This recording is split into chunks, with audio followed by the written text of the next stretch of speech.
सहनाववतु सहनौ भुनक्तु सह वीर्यं करवावहै तेजस्विनावधीतमस्तु मा विद्विषावहै। ॐ शान्ति शान्ति शान्तिः।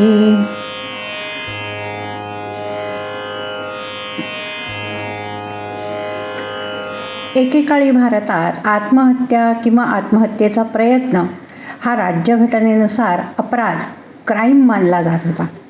नवीन भारतीय न्यायसंहितेमध्ये आत्महत्या अपराध श्रेणीमध्ये नाही. मात्र याचा अर्थ असा नाही की राज्यघटना आत्महत्येला मान्यता देते. अगदी असह्य व्याधी, असहाय्य आयुष्य असताना मृत्यू हवासा वाटतो म्हणून मृत्यू पत्करण्याची मान्यता कायदा देत नाही. ॲक्टिव्ह युथनेशिया, असिस्टेड सुइसाईड असे इच्छामरण कायद्यानं मान्य नाही.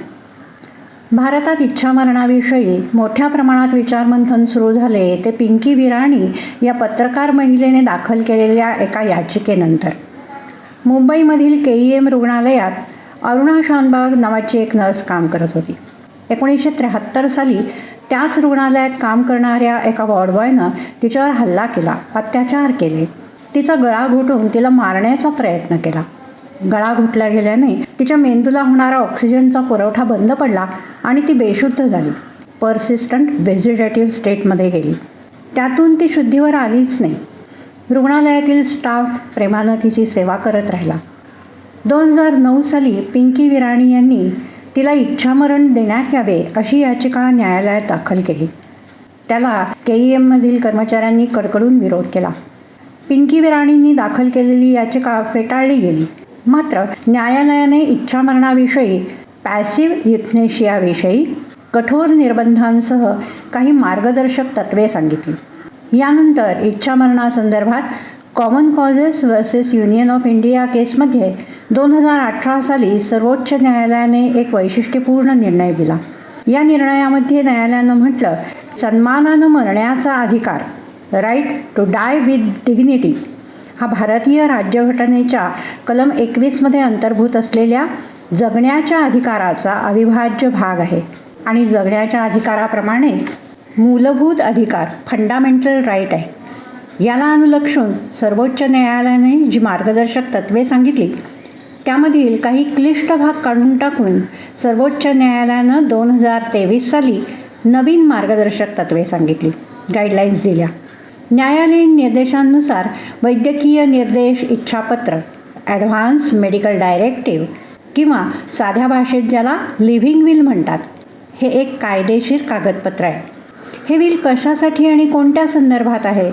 काही वेळा अशी परिस्थिती उद्भवते जेव्हा एखादी व्यक्ती स्वतःला दिल्या जाणाऱ्या वैद्यकीय उपचारांविषयी निर्णय घेण्यास सक्षम नसते किंवा आपली इच्छा योग्य प्रकारे सांगण्यास सक्षम नसते. रुग्ण व्हेजिटेटिव्ह स्टेटमध्ये किंवा कोमामध्ये जातो. त्या अवस्थेत जीवनरक्षक औषधं, उपकरणं, life sustaining drugs and means जसं नळीवाटे अन्नपुरवठा, व्हेंटिलेटर अशा प्रकारच्या उपचारांनी रुग्ण जीवित राहतो. असा रुग्ण जर मेंदूमृत असेल तरच डॉक्टर्स त्याला मृत घोषित करू शकतात आणि नातेवाईकांच्या इच्छेनुसार जीवनरक्षक उपकरणे काढून रुग्णाला पॅसिव्ह युथनेशिया देऊ शकतात. अन्यथा रुग्णाला इच्छामरण देण्याचा अधिकार कोणालाही नाही. अशा अवस्थेत जगत राहण्याची आपली इच्छा आहे का, याविषयी रुग्ण काहीही सांगू शकत नाही. मात्र अशी विपरीत वेळ ओढवण्यापूर्वी मेडिकल डायरेक्टिव्हद्वारा आपल्याला कोणती चिकित्सा दिली जावी, कोणती दिली जाऊ नये याविषयी आपण दिशानिर्देश देऊन ठेवू शकतो. जेव्हा एखाद्या व्यक्तीला टर्मिनल इलनेस, असाध्य व्याधी होईल, अर्थात ज्या व्याधीवर कोणताही उपाय नाही आणि अल्पावधीत मृत्यू निश्चित आहे, उपचार म्हणजे केवळ रुग्णाला थोडं आश्वासक वाटावं, जीवनमान सुधारावं एवढेच प्रयत्न असतात. प्रदीर्घ काळ उपचार करूनही बरे होण्याची कोणतीच शक्यता नसते. रुग्ण केवळ जीवनरक्षक उपायांनी जिवंत असतो. अशा परिस्थितीत वैद्यकीय निर्देश इच्छापत्र लागू होतं, अंमलात येऊ शकतं. डॉक्टर्सच्या बोर्डनं तपासणी केल्यानंतर डॉक्टर्सशी चर्चा करून आपले नातेवाईक, वारसदार किंवा प्रतिनिधी आपल्या सन्मानानं मरण्याच्या अधिकारानुसार आपल्या लिव्हिंग विलची अंमलबजावणी करू शकतात आणि डॉक्टर्स आपल्याला इच्छामरण पॅसिव्ह युथनेशिया देऊ शकतात. अनेकांना वाटतं की लिव्हिंग विलचा मृत्यूपत्रात अंतर्भाव होतो, परंतु मृत्यूपत्र आणि लिव्हिंग विल हे वेगवेगळे आहेत. मृत्यूपत्राद्वारा आपल्या संपत्तीची वाटणी कशी करावी हे आपण सांगून ठेवतो. मृत्यूपत्र आपल्या मृत्यूनंतर अंमलात येतं. लिव्हिंग विलद्वारा आपण आपल्याला दिल्या जाणाऱ्या उपचारांविषयीची आपली निवड सांगून ठेवतो. लिव्हिंग विल आपण जिवंत असताना अंमलात आणायचं असतं.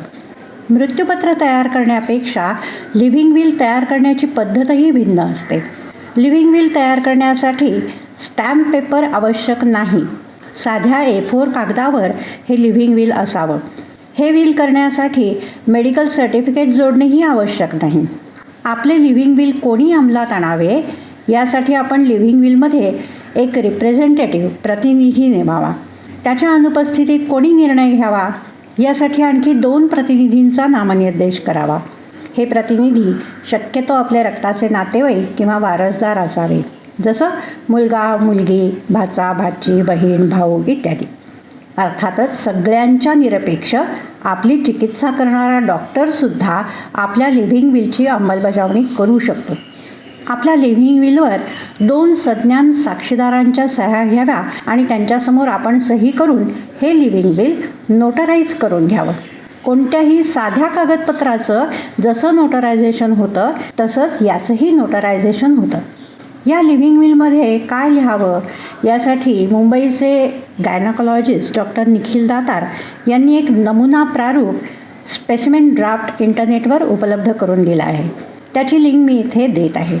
तसेच माननीय सर्वोच्च न्यायालयाने 2023 साली ज्या गाईडलाईन्स दिल्या आहेत तद्विषयक PDF इंटरनेटवर उपलब्ध आहे, त्याचीही लिंक देत आहे. या कागदपत्रांचं अवलोकन करावं, आपल्या नातेवाईकांशी, वकिलांशी आणि असल्यास फॅमिली डॉक्टरशी चर्चा करावी आणि आपलं लिव्हिंग विल तयार करावं. लिव्हिंग विल नोटराईज केल्यानंतर त्याच्या 4 फोटोकॉपीज काढाव्यात. आपल्या 3 प्रतिनिधींकडे एक प्रत द्यावी आणि एक प्रत आपल्या मेडिकल फाईलला लावावी. आपल्या मृत्यूनंतर अवयवदानानं आपण अनेकांना आरोग्याचं दान करू शकतो. आपण liver, kidney, heart, lungs, intestine, pancreas, hands, limbs असे अवयव, bones, heart valve, skin, cornea, cartilage, blood vessel, stem cells, bone marrow, nerves, ligaments, tendons अशा पेशी यांचं दान करू शकतो. आपली अवयवदानाची इच्छासुद्धा लिव्हिंग विलमध्ये लिहून ठेवावी. अवयवदानासाठी ऑनलाईन रजिस्ट्रेशन करता येतं. त्यासाठी लिंक देत आहे. या फॉर्ममध्ये आपल्या इच्छेनुसार कोणते अवयव आपण दान करू इच्छितो त्याची निवड करता येते. फॉर्म भरल्यानंतर मिळणारं सर्टिफिकेट डाउनलोड करून त्याच्याही 4 प्रती कराव्यात. आपल्या 3 प्रतिनिधींकडे एक प्रत द्यावी, एक आपल्या मेडिकल फाईलला लावावी. या रजिस्ट्रेशन फॉर्ममध्ये आभा नंबर, ABHA नंबर असा एक पॉईंट आहे. आपला ABHA नंबर काढला नसेल तर तो काढावा. त्यासाठी सुद्धा लिंक देत आहे. हा ABHA नंबर कसा काढावा यासाठी उपयुक्त व्हिडिओचीही लिंक देत आहे. ABHA म्हणजे आयुष्मान भारत हेल्थ अकाउंट.